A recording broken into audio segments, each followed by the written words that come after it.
The morning started like any other on the human colony of New Geneva.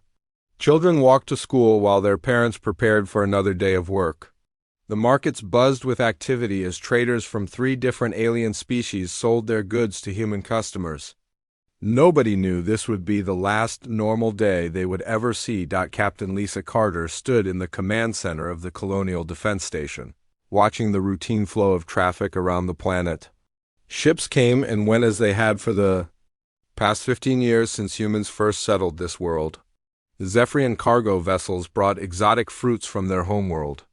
Ultron science ships stopped to refuel on their way to research missions. Everything seemed perfectly normal. Then her communication console lit up with an emergency signal. The message came through on a channel that had never been used before.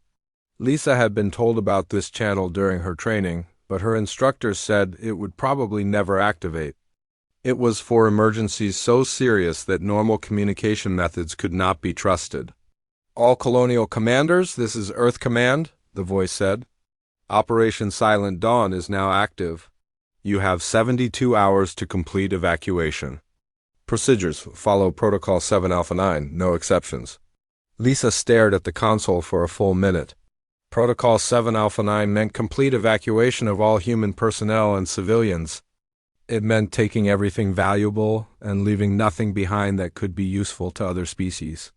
Most importantly, it meant doing all of this without alerting any non-human allies about what was happening. She had trained for this scenario, but she never believed it would actually happen. On the other side of the galaxy, Commander Jake Morrison received the same message aboard his patrol ship near the Proxima system. Jake had been tracking a group of space pirates who had been attacking merchant vessels. The pirates were finally within range of his weapons when the emergency signal arrived. He read the message 3 times before it sank in. 72 hours. To abandon everything humans had built in this sector of space. Jake looked at his crew of 24 men and women, all of whom were focused on their duties. In 3 days, none of them would be here anymore.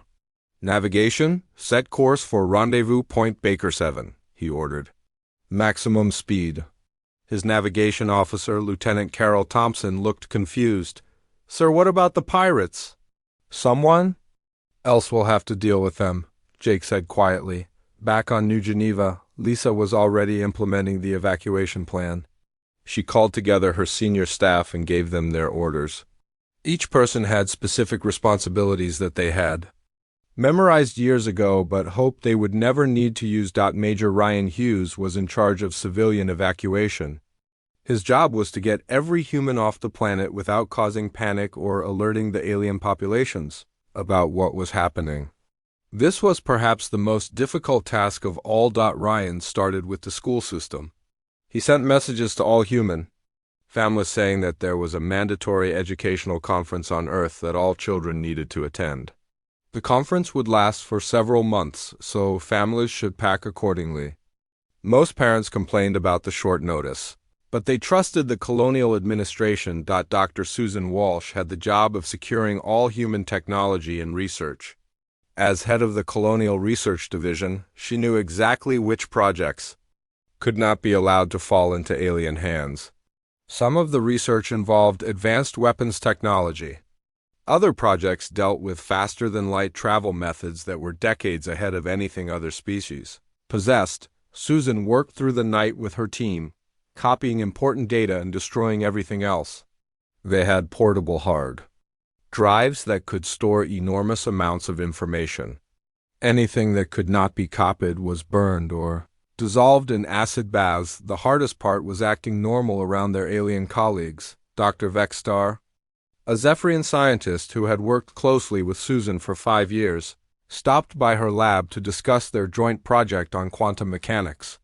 "You seem stressed today, Dr. Walsh," Vexstar observed. "Is everything acceptable?"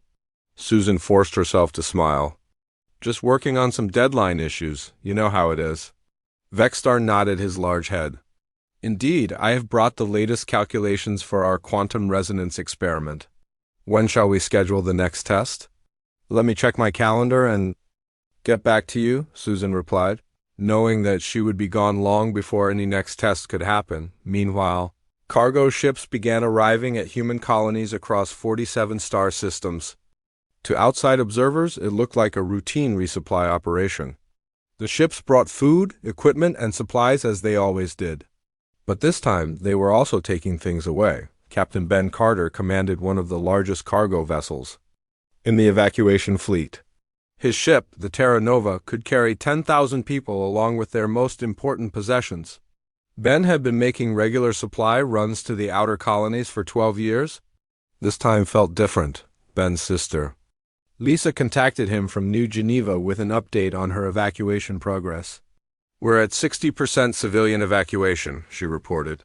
"The alien populations haven't noticed anything unusual yet." "Good," Ben replied. "Keep it that way. We can't afford to have anyone asking questions until we're all gone." The evacuation had been planned in secret for over a decade. Earth Command had realized that human relations with other galactic species were slowly getting worse. Humans were often excluded from important decisions. Their technology was constantly copied without permission. Their diplomatic efforts were ignored or undermined. General Peter Clark had been collecting evidence of this discrimination for years. His intelligence reports showed that several alien species were actively working to limit human expansion and influence. Some species saw humans as a threat to their own power. Others simply did not respect human contributions to galactic civilization. The final decision to evacuate came when the Galactic Council voted to exclude humans from accessing certain areas of space that contained valuable resources. The vote was close, but it showed that humans could not count on their supposed allies for support. Dr. Andrew Parker was one of the last humans to leave the Vega research station. As the galaxy's leading expert on exotic matter manipulation, his work was crucial to dozens of important projects involving multiple species. Andrew spent his final hours at the station deleting files and destroying equipment that had taken him 15 years to build. His Alteran research partner, Dr. Zixith, found him packing his personal belongings. "Andrew, where are you going?" Dr. Zixith asked. "We have the presentation to the Science Council next week. Family emergency on Earth," Andrew lied smoothly. "I'll be back as soon as I can." Dr. Zixith seemed concerned. "But the exotic matter project cannot continue without you. The other species are depending on this research." Andrew paused in his packing. Maybe they should have thought about that before voting to restrict human access to the materials we need for the research. "What do you mean? Nothing," Andrew said. "I'm sure you'll figure it out." As the 72-hour deadline approached, the evacuation entered its final phase. The last human cargo ships were loading the remaining civilians and equipment. Military vessels that had been scattered across the galaxy were gathering at secret rendezvous points near the edge of human space. Captain Danny Phillips was responsible for ensuring that all human military installations were properly shut down. This meant destroying defensive satellites, disabling planetary shields, and removing all weapon systems. Danny had spent 8 years building up the defenses of the Tau Ceti system. Now he was tearing it all down in a matter of hours. The hardest moment came when Danny had to destroy the memorial wall that honored humans who had died defending the system from pirate attacks. The wall contained the names of 63 men and women who had given their lives to protect not just human colonies, but alien settlements as well. Danny carefully removed each name plate and packed them for transport back to Earth. The wall itself would have to be destroyed, but the memory of those heroes would survive. On the final day, Captain Ben Carter prepared to transmit the last official message from humanity to the Galactic Council. He had been chosen for this honor because his family had served in the human diplomatic corps for 3 generations. Ben understood better than most how much effort humans had put into building relationships with other species. The message was simple and direct. To the members of the Galactic Council and all allied species, humanity formally announces our withdrawal from galactic affairs. This decision comes not from anger, but from disappointment in the direction of interspecies relations. We wish you well in your future endeavors and hope that someday we might meet again under better circumstances. Ben transmitted the message. Just as the last human ship jumped to hyperspace, leaving behind empty colonies, abandoned research stations, and a galaxy that was about to discover what it had lost. 6 months had passed since the humans disappeared, and Veltar was starting to panic. The CEO of the Meridian Shipping Corporation stared at the financial reports on his desk, unable to believe what he was seeing. His company was losing money. Faster than a ship with a hull breach loses air, the problem was simple but devastating. Half of his most profitable trade routes had depended on agreements that humans had negotiated between hostile alien species, without human diplomats to maintain. These delicate peace treaties, old enemies were fighting again. Ships that used to carry valuable cargo now carried weapons instead. Veltar's assistant, a young Aquilian named Kekstar, brought him more bad news. "Sir, the Drakmari Empire has just closed the Vega corridor to all Kalos Federation ships. That route carried 30% of our quarterly profits. Can we negotiate with both sides?" Veltar asked, though he already knew the answer. "The Draknari and Kalos have hated each other for over 1,000 years, Kekstar replied. "Only the humans were able to make them work together. Without human mediators, they see no reason to cooperate." Veltar rubbed his temples with his four-fingered hands. The humans had made it look so easy. They would sit down with representatives from species that had been enemies for centuries and somehow find ways to make them agree on trade deals. Now that the humans were gone, Veltar was discovering that most alien species preferred fighting to talking on the other side of the galaxy. Dr. Nea Silversmith was making an equally disturbing discovery. The renowned Alteran scientist had been studying galactic technological progress, and her findings were shocking. She had spent 3 months analyzing every major scientific breakthrough from the past century, and the results made her question everything she thought she knew about galactic civilization. Dr. Silversmith called her research team together for an emergency meeting. The 5 Alteran scientists gathered around the holographic display in her laboratory, watching as data filled the air around them. "I want everyone to look at these numbers very carefully," Dr. Silversmith said. "Over the past 100 years, the galaxy has achieved 2,847 major technological breakthroughs. Of these advances, 1,708 were either developed by human scientists or created through joint projects with human researchers." One of her younger colleagues, Dr. Zexwin, looked confused. "But humans only made up about 8% of the galactic population. How could they be responsible for 60% of our technological progress?" "That is exactly what we need to figure out," Dr. Silversmith replied grimly. She changed the display to show innovation rates over time. The chart showed steady progress for decades, with occasional spikes when major discoveries were made. Then, 6 months ago, the line dropped dramatically. New technological developments had fallen to less than half their previous rate almost overnight. "This corresponds exactly with the human departure," Dr. Silversmith noted. "Without human scientists and their unique approaches to problem solving, our rate of innovation has returned to pre-contact levels." The room fell silent as the implications sank in. The Alterans had always considered themselves the most advanced scientific species in the galaxy. Learning that they had been dependent on human creativity was deeply troubling. Dr. Zexwin raised another concern. "What about our current research projects? How many of them involve human-developed techniques or theories?" Dr. Silversmith had been dreading this question. "Approximately 75% of our active research depends on human contributions in some way.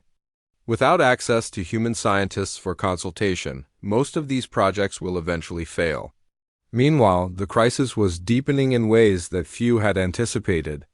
The Void Plague had appeared without warning in the outer spiral, affecting 17 different species with symptoms that no one had ever seen before.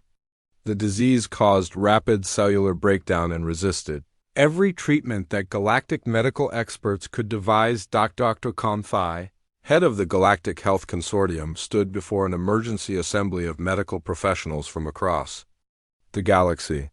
His usual confidence had been replaced by barely concealed desperation. We have tried every known antiviral, antibacterial, and antifungal treatment, Dr. Comthai reported. The void plague continues to spread, and we have lost over 50,000 lives across multiple worlds. A crystalline doctor named Sharp Edge of Dawn spoke up from the audience. What about the quarantine protocols? Surely we can contain the outbreak. Dr. Comthai's expression grew even more grim. Our standard quarantine procedures have been completely ineffective. The plague seems to spread through methods we do not understand. An elderly Zephyrian physician raised her wing. Dr. Comthai, what about consulting the medical databases from human colonies? Their species had a unique approach to disease control. The room fell quiet. Everyone knew that human medical facilities had been completely emptied when the humans departed. All their research data, treatment protocols, and medical equipment had vanished along with the human doctors who had developed them. Dr. Comthai nodded slowly. I have already searched our archives for any human medical research that might help. Unfortunately, humans were very careful to share only basic information with other species. Their most advanced medical techniques were kept within human institutions. The meeting ended without solutions, and the void plague continued to spread on the Zephyrian homeworld of Erthes. Chief Engineer Nalvex was facing a different but equally serious crisis.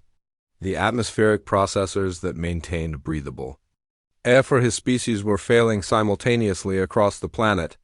These massive machines had been designed using human engineering principles, incorporating technologies that the Zephyrians had never fully understood. Nalvex stood in the central control room, watching as warning lights flashed red across dozens of monitoring systems. His engineering team worked frantically to understand what was going wrong, but they were dealing with technology that was beyond their current knowledge. Sir, one of his subordinates called out, the northern sector processors have dropped to 40% efficiency. If this continues, that region will become uninhabitable within 6 months. Nalvex felt his feathers droop with despair. The atmospheric processors were the result of a joint engineering project between humans and Zephyrians that had taken 15 years to complete. The human engineers had insisted on building in redundancies and fail-safes that the Zephyrians thought were unnecessary. Now those same safety systems were the only things preventing immediate catastrophe. Do we have any technical documentation from the human engineers? Nalvex asked, though he already suspected the answer. Only basic operational manuals, his assistant replied. The humans took all the detailed technical specifications when they left. They said it was for security reasons. Nalvex realized that his entire world was dependent on technology that his people could operate but not repair or maintain. Without human technical expertise, the Zephyrian homeworld faced the possibility of becoming uninhabitable. The crisis extended far beyond individual worlds or species. Admiral Kessick of the Drachnary War Fleet was discovering that human tactical advisors had been more important than anyone had realized. The Drachnary military had always prided itself on its strength and strategic thinking, but their recent battles against the Thaxian Confederacy had been disasters. Admiral Kessick studied the battle reports from their latest defeat with growing frustration. The Drachnary had superior numbers, better weapons, and stronger ships. Yet they had been outmaneuvered by Thaxian forces using tactics that the Admiral had never seen before. How did they predict our battle formations? Admiral Kessick demanded from his tactical officer. Sir, the enemy seems to be using adaptive strategies that change based on our responses, the officer replied.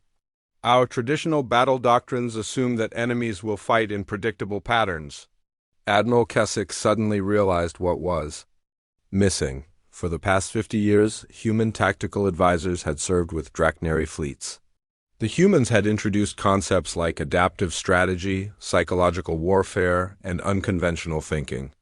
Drachnary commanders had grown dependent on human insights without realizing it. Without human advisors, the Drachnary military was reverting to ancient fighting methods that worked against traditional enemies but failed against opponents. Who fought? Unpredictably, the economic consequences were spreading throughout the galaxy like ripples from a stone dropped in a pond. The Galactic Trade Commission reported that interstellar commerce had declined by 25% since the human departure. This was not just because human traders were gone, but because humans had been essential to maintaining the complex web of agreements that made galactic trade possible. Commissioner Jathara of the Trade Commission addressed the Galactic Council with increasingly urgent warnings. The humans served as neutral mediators in over 200 trade disputes annually, she reported. Without their diplomatic services, these disputes are escalating into trade wars that disrupt commerce across multiple sectors. The Kelos Federation had imposed economic sanctions on the Drachnari Empire. The Crystalline Collective was refusing to trade with anyone who dealt with the Aquilian Republic. Ancient grudges that had been managed through human diplomacy were now destroying the economic relationships that had taken centuries to build. 1 year after the humans vanished, Ambassador Krell of the Drachnari Empire stood before the Galactic Council with his head bowed in shame. The proud warrior species had never shown weakness to other races, but desperation had forced them to abandon their ancient pride. Honored council members, Krell began, his voice lacking its usual commanding tone, the Drachnari Empire formally requests emergency assistance. Our war fleet has suffered devastating losses in recent conflicts, and our military commanders require tactical guidance to prevent further catastrophe. The council chamber fell silent. The Drachnari were known as the fiercest warriors in the galaxy. Their battle fleets had been considered invincible for over 2,000 years. To hear them admit defeat was shocking to every species present. Council. Speaker Vorthak, an ancient Kelos diplomat, leaned forward in his chair. Ambassador Krell, your empire has the largest military force in known space. How is this possible? Krell's claws scraped against the metal podium as he gripped it tightly. Our enemies have begun using tactics that we cannot predict or counter. They adapt their strategies faster than we can respond. Our traditional battle formations, which served us well for millennia, now lead only to defeat. What Krell did not say, but everyone in the chamber understood, was that human tactical advisors had quietly revolutionized Drachnari military thinking over the past 5 decades. The humans had taught Drachnari commanders to think flexibly, to adapt quickly, and to consider psychological factors in warfare. Without those human insights, the Drachnari had reverted to rigid, predictable fighting methods that clever enemies could easily exploit. In the weeks following Krell's admission, similar confessions began arriving from across the galaxy. The Crystallide Collective reported that their mining operations were failing because they could no longer maintain the complex extraction equipment that humans had designed. The Voidwalkers announced that their exploration missions had been suspended because their navigation systems required human-developed software that was beginning to malfunction. Chief Engineer Carol Thompson had left behind more than just abandoned colonies when the humans departed. Her final project before the evacuation had been the maintenance of the Hyperspace Relay Network, a system of artificial satellites that enabled faster-than-light communication across the galaxy. The network connected every major civilization and had become as essential to galactic society as roads had been to ancient planetary civilizations. Now the network was failing. Engineer Prime Zalsith of the Ultron Technical Corps stood in the central monitoring station on Altara Prime, watching as red warning lights spread across the galaxy map like a disease. Each red light represented a relay station that had gone offline or was operating below minimum standards. How many stations have we lost this week? Zalsith asked his assistant. 17 primary relays and 43 secondary stations, came the grim reply. At this rate, we will lose intersector communication capability within 6 months. Zalsith had spent the past year trying to understand how the relay network functioned. The basic principles were simple enough, but the actual implementation required knowledge that apparently only humans possessed. Carol Thompson and her team had built safeguards and backup systems, so complex that even accessing the diagnostic protocols required understanding human engineering philosophy.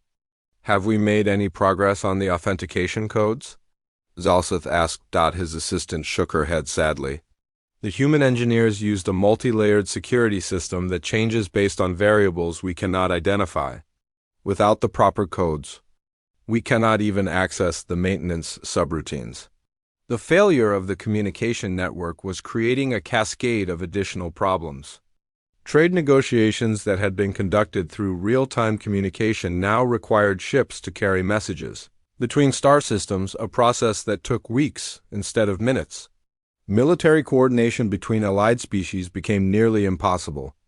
Scientific research that depended on data sharing between multiple worlds ground to a halt. Dr. Andrew Parker's research had been the foundation for manufacturing processes throughout the galaxy, and his absence was creating an industrial crisis that threatened the economic stability of dozens of worlds. Factory production supervisor Yextel stood in the main assembly facility on Nexus Station, staring at machines that had been running smoothly for 15 years and were now producing defective products at an alarming rate. "What is our current failure rate?" Yextel asked his quality control manager. 37% of all manufactured goods are below acceptable standards, the manager reported. The exotic matter manipulation processes are becoming increasingly unstable without proper calibration.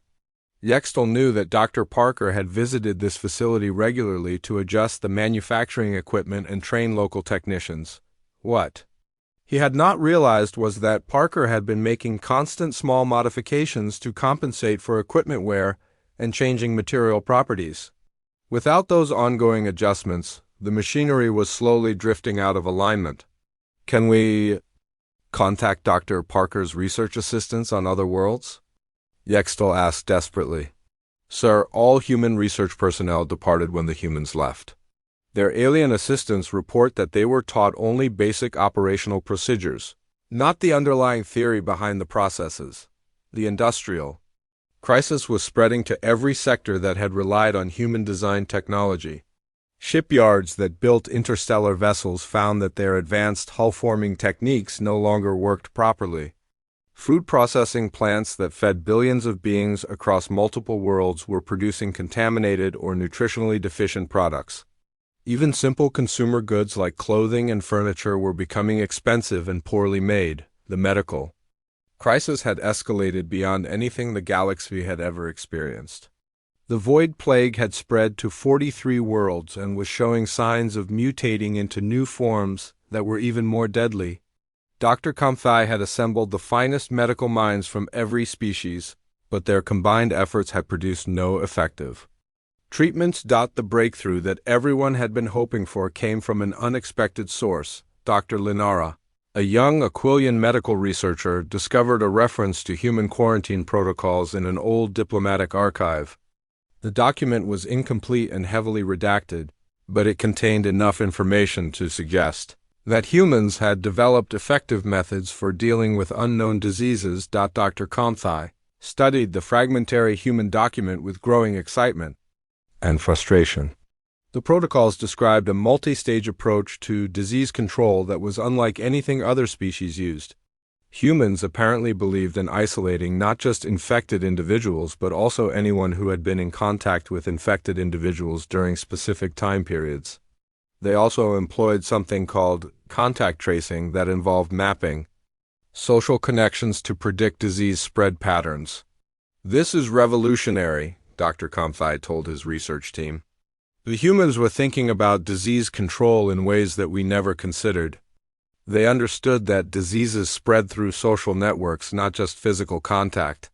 The partial human protocols were immediately implemented across infected worlds, and the results were dramatic. New infections dropped by 60% within the first month. However, the document was incomplete and many questions remained unanswered. The galaxy's medical community realized that they were trying to implement advanced techniques while understanding only fragments of the underlying theory. The crisis deepened when the quantum storm phenomenon appeared near the galactic core. This massive space-time distortion threatened to disrupt faster-than-light travel across dozens of inhabited systems, potentially trapping billions of beings on their homeworlds. The storm was unlike anything that galactic science had ever encountered, and it was growing larger every day. Dr. Helen Foster had been the galaxy's leading expert on quantum mechanics before the human departure. Her theoretical work on space-time Manipulation had enabled several major technological advances, including improvements to hyperspace drive technology.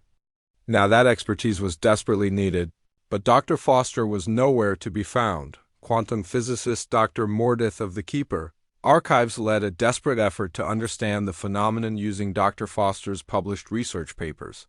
However, her most advanced work had apparently never been published. Her papers contained references to theoretical frameworks and mathematical models that did not exist in any galactic database. Dr. Foster was working on problems that we did not even know existed, Dr. Mordith reported to the Emergency Science Council. Her research suggests that she had developed methods for predicting and potentially controlling quantum storm events. Without access to her complete work, we are essentially helpless. The quantum storm continued to grow, and evacuation plans were being developed for 17 star systems that lay in its projected path. However, the failing communication network made evacuation coordination extremely difficult, and the disrupted transportation systems could not handle the massive movement of populations that would be required. As the multiple crises converged, the Galactic Council found itself facing the possibility of complete societal collapse. 18 months after humanity vanished, Fleet Admiral Zergak of the Kalos Federation stood before the largest gathering of warships in galactic history. Ships from 43 different species floated in formation around the staging area. Near Proxima Station, the sight would have been impossible to imagine just 2 years ago, when many of these same species had been preparing for war against each other. "This is Fleet Admiral Zergak to all vessels," he announced over the communication network. "Today we begin the largest search operation in recorded galactic history. Our mission is simple: find the humans and convince them to return. The survival of our civilization may depend on our success." The irony of the situation was not lost on Admiral Zergak. The Kalos Federation had been enemies of the Draknari Empire for over 3,000 years. Yet now he was working closely with Draknari, Admiral Keswick, to coordinate search patterns across multiple galactic sectors. The crisis had forced ancient enemies to cooperate in ways that human diplomats had tried to achieve for decades. Captain Nancy Bell had commanded the evacuation of the human research station on Kepler 442b, and her thoroughness was becoming apparent. As search teams investigated abandoned human sites, Dr. Victor Hayes led the xenorchaeology team examining what remained of the human settlement, and his findings painted a picture of careful planning that went back much further than anyone had suspected. "Look at this," Dr. Hayes called to his team as they explored the abandoned research facility. "Every piece of equipment has been removed, but they left behind detailed maintenance logs dating back 15 years. These logs show regular preparation for something called contingency protocols. The human settlement had been stripped completely clean. Personal belongings remained exactly where their owners had left them, creating an eerie atmosphere of interrupted daily life. But every computer, every research device, every piece of advanced technology had been carefully removed. Even the waste disposal systems had been emptied and sterilized." Dr. Hayes discovered something even more disturbing in the facility's basement levels. Hidden storage areas contained emergency supplies that had been stockpiled over many years. Food rations, medical supplies, and basic tools had been cached in quantities that suggested the humans had been planning for their departure long before they actually left. "This was not a sudden decision," Dr. Hayes reported to Admiral Zergak. "The humans were preparing for evacuation years in advance. They knew this day would come." Similar discoveries were being made across every former human settlement. The search teams found evidence of secret supply caches, backup communication networks, and evacuation routes that had been established gradually over decades. The humans had not simply left. They had conducted one of the most sophisticated strategic withdrawals in galactic history. Junior research analyst Tara Mitchell was working with the Alteran Science Division when she made the discovery that would change everything. Tara had been monitoring deep space sensor arrays, looking for any trace of human energy signatures that might indicate where they had gone. Most of the search effort was focused on distant star systems where humans might have established new colonies. Dr. Naya, you need to see this, Tara called excitedly from her workstation. I'm detecting faint quantum resonance patterns in the Epsilon Eridani system. The signatures match human drive technology, but they're coming from empty space. Dr. Naya Silversmith hurried over to examine Tara's data. The young analyst had been working 18-hour days for the past month, determined to find some clue about humanity's whereabouts. The quantum signatures were definitely there, but they were unlike anything in the standard databases. These readings are strange, Dr. Silversmith observed. The energy patterns suggest human technology, but they're heavily shielded and partially masked. It's almost as if someone is deliberately hiding their presence while still maintaining some kind of technological activity. The discovery sent ripples of excitement through the search fleet. Finally, after months of investigating dead ends, they had found something that might lead to the missing humans. Admiral Zergok immediately dispatched a squadron of fast ships to investigate the Epsilon Eridani system more thoroughly. Meanwhile, the search operation was revealing uncomfortable truths about how the galaxy had treated humanity. Economic advisor Laver Green had been warning about systematic discrimination against human businesses for years before the departure. The Galactic Trade Commission's archives contained records that supported every one of her complaints. Trade. Commissioner Jethara stood before a committee reviewing these historical records, visibly shaken by what they had discovered. The evidence is overwhelming, she reported. Human enterprises were systematically excluded from the most profitable trade agreements. Licensing requirements were specifically designed to disadvantage human companies. Tax rates for human colonies were consistently higher than those for comparable settlements of other species. The discrimination had been subtle but pervasive.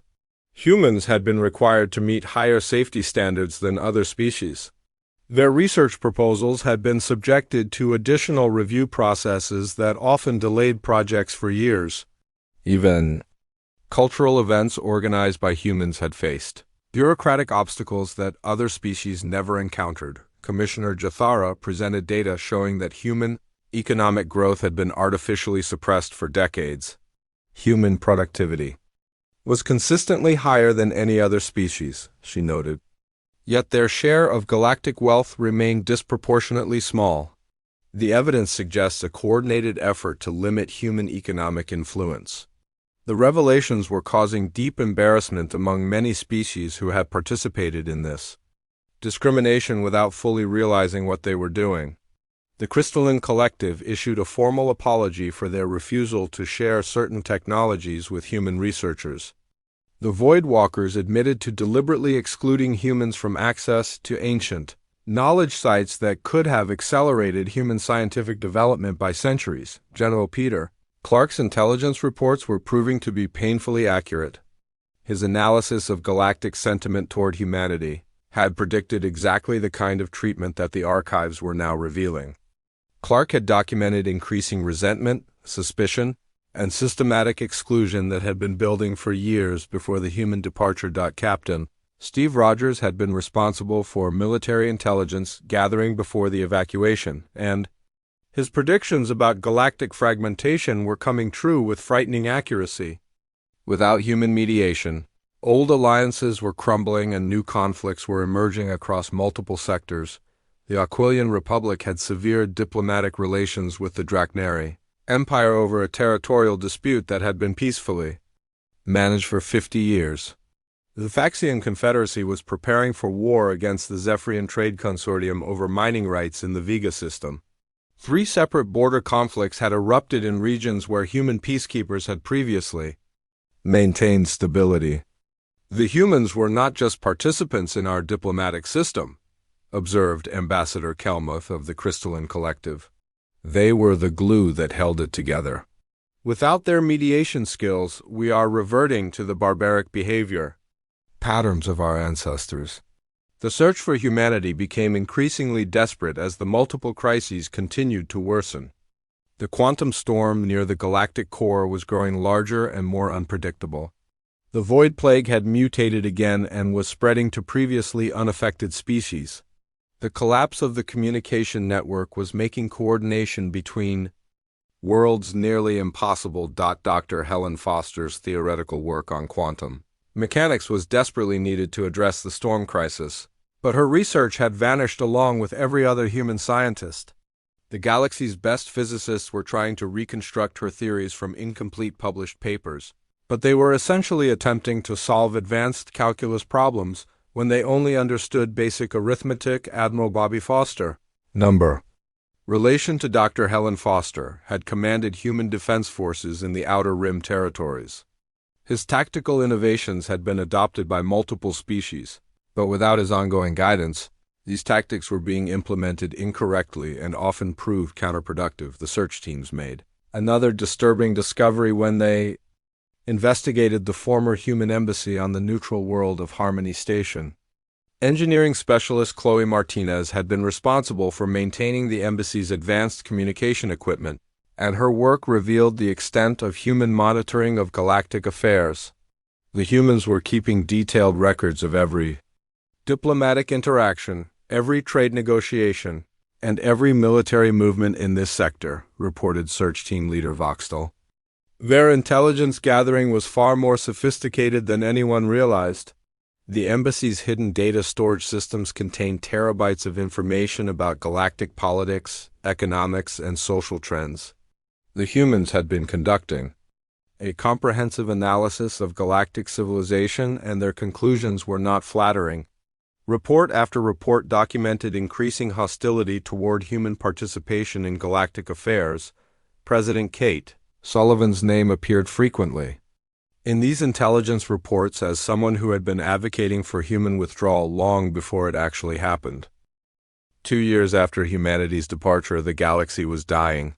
The hyperspace relay network had collapsed completely, cutting off communication between star systems.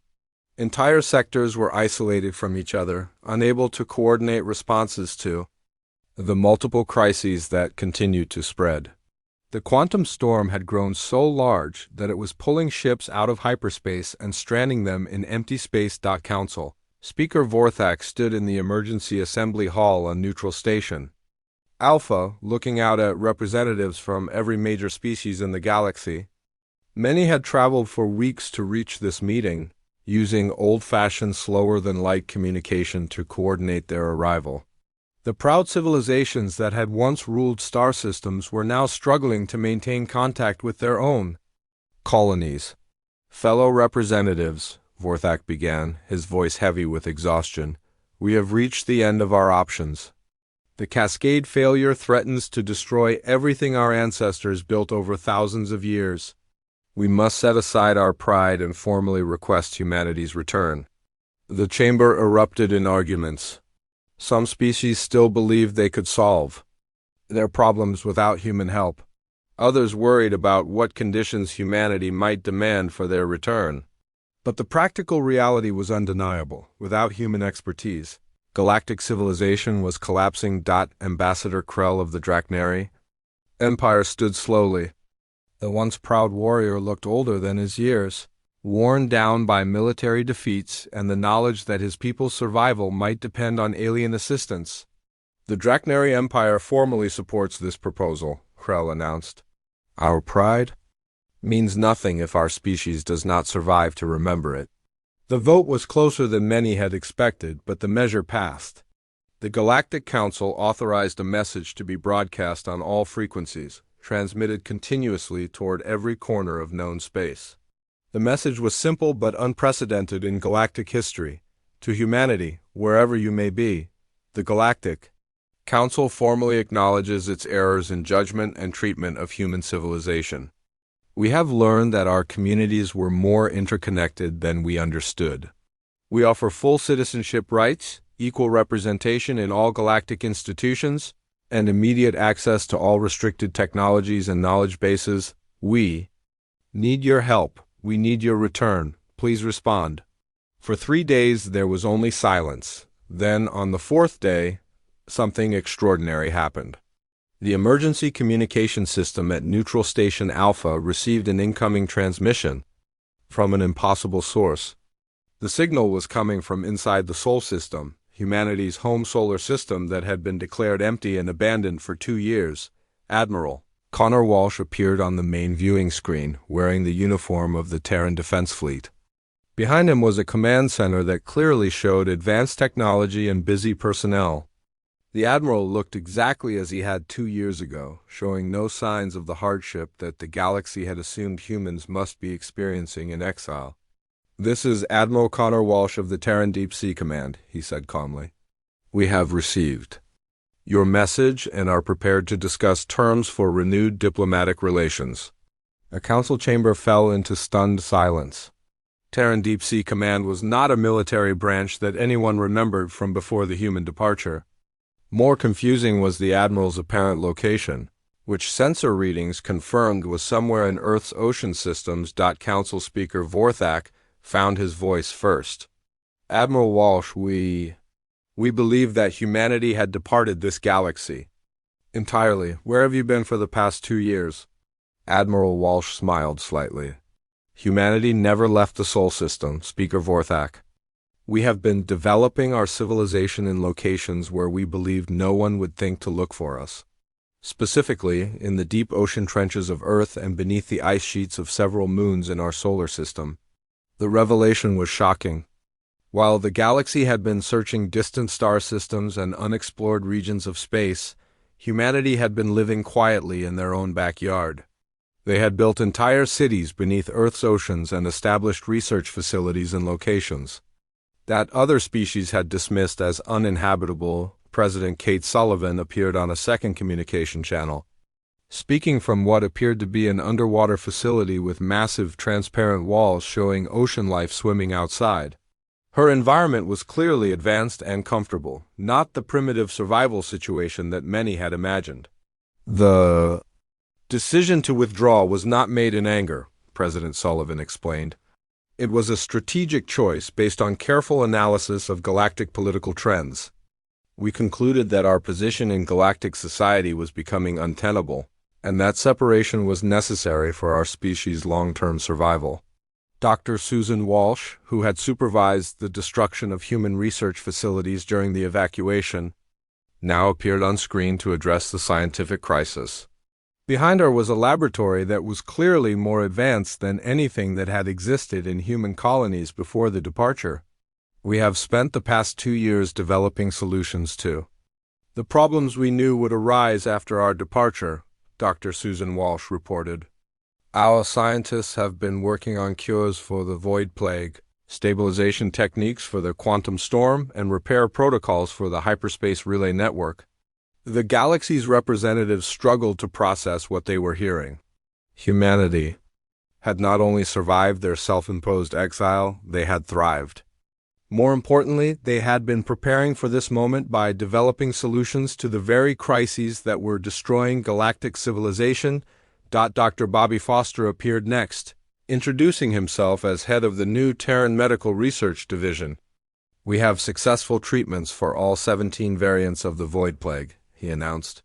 "Our medical teams are prepared to begin distribution immediately upon reaching an agreement for renewed cooperation." Engineer Chloe Martinez followed with news about the communication network. "The hyperspace relay network can be restored to full functionality within 6 months," she reported.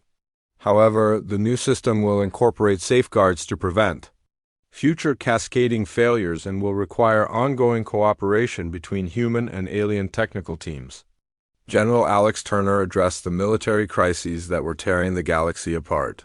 "Human tactical advisors are available to assist with current conflicts," he said. "However, our future military cooperation will be based on principles of mutual defense rather than the advisory roles we filled previously." The conditions for humanity's return were presented by legal advisor Sandra Parker, who had apparently spent 2 years drafting what would become known as the New Galactic Accord. The document was comprehensive and represented a fundamental restructuring of galactic civilization. "Human participation in galactic society will be based on absolute equality," Sandra Parker explained. "All species will share their most advanced technologies freely. Discrimination based on species origin will be prohibited and enforceable across all member worlds." Economic policies will be designed to ensure fair distribution of resources and opportunities. The most significant change was the establishment of a new governing structure that gave every species equal representation regardless of their military strength or economic power. The old system, which had favored large and ancient civilizations, would be replaced by a more democratic approach that valued innovation and cooperation over dominance. President Sullivan addressed the elephant in the room with characteristic directness. Some of you are wondering why we should trust species that excluded and discriminated against us for decades. The answer is simple, because we have learned that isolation benefits no one. Our withdrawal taught you the value of cooperation. Your crisis taught us the importance of forgiveness. The negotiations took place over several weeks, with human representatives traveling to Neutral Station Alpha aboard vessels that emerged from Earth's oceans.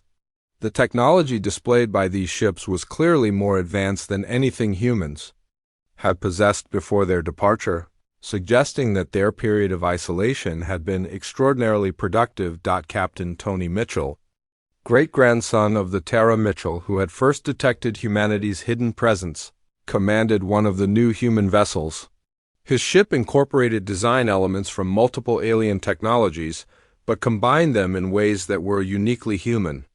The crew included both humans and volunteers from several alien species who had chosen to work with humanity during the negotiations. The signing of the new Galactic Accord took place on Earth itself, and a ceremony held in the newly revealed underwater city of New Atlantis. Representatives from every species traveled to humanity's homeworld, many seeing it for the first time. The advanced underwater civilization that humans had built during their exile impressed even the most skeptical alien. Delegates. Admiral Connor Walsh gave the closing address at the signing ceremony, speaking to an audience that included beings from across the galaxy. 2 years ago, humanity withdrew not to punish other species, but to preserve ourselves and to allow the galaxy to learn essential lessons about cooperation and respect.